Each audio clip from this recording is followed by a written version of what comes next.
አምላካችን ንጉሳችን ሰሪያችን እግዚአብሔር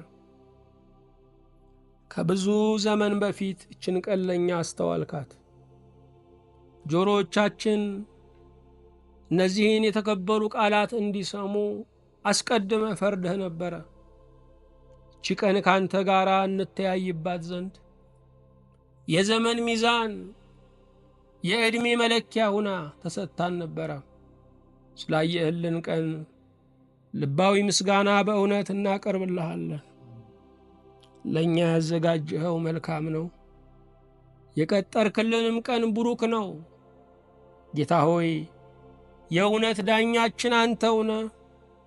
በነፍስ በሥጋችን ላይ የምታዘውም ንጉሳችን አንተው ነህ። የአንደበታችን ምስጋና ለአንተው ነው፣ የጉልበታችንም ክብር ሳይሸራረፍ የብቻህ የባህሪ ገንዘብህ ነው። እኛ ድሆችና የድሃ ልጆች ከምግባርም ድሃ ከንብረትም ድሃ የሆንን ሁል ጊዜ የእጅህ ምጽዋተኞች የሆንን ገጸ ምሕረትህን ናፋቂዎች ቤትህን ጠዋትና ማታ የምንጸፋ እግዚአብሔር ለእኔ የመደበው ቀን መቼ ነው? ጸሎቴ አብቦ የሚያፈራው መቼ ነው?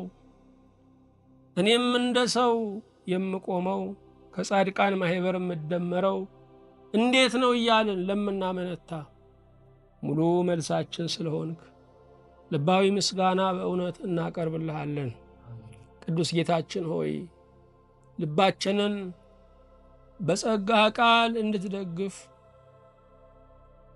መኖራችን እንዲያከብርህ መውጣት መግባታችን ማለም ማቀዳችን ሁሉ ለትውልድ መልስ እንዲሆን አንድ ቀን እንኳ የከፋውን ማጽናኛ አንድ ቀን እንኳ የሚንገላታውን ማረፊያ እንድንሆነው ለዚህ ዕድል እንድታበቃን የሙት ልጅ ሰብሳቢ እንድታደርገን የተጎዳ በእኛ እጅ እንዲካስ እጃችን እጅህ እንዲሆን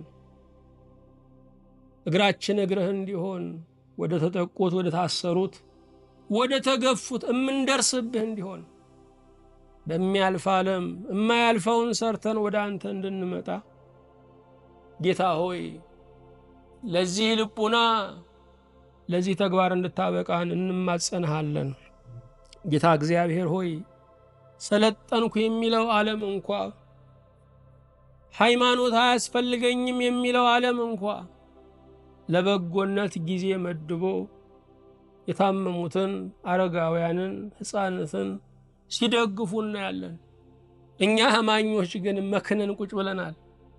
ብዙ ተመክረን ጥቂት ፍሬ ታጥቶብናል።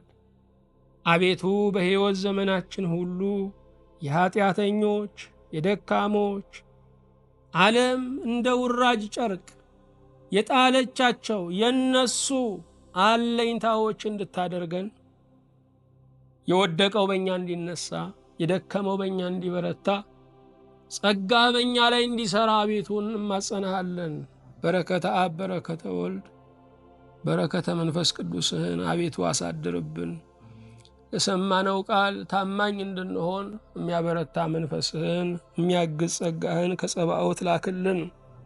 የእነዚህን የባሪያዎችህን ልባቸውን ጓዳቸውን ስራቸውን ምኞታቸውን ዛሬ በስምህ ሙሉ አድርገው በጌታችን በኢየሱስ ክርስቶስ በእርሱ ያለ ክብር ጽን ላንተ ይገባሃል። ከእርሱ ጋራ ከመንፈስ ቅዱስም ጋራ ትክክልም ይሆን ዛሬም ዘወትርም ለዘላለሙ አሜን።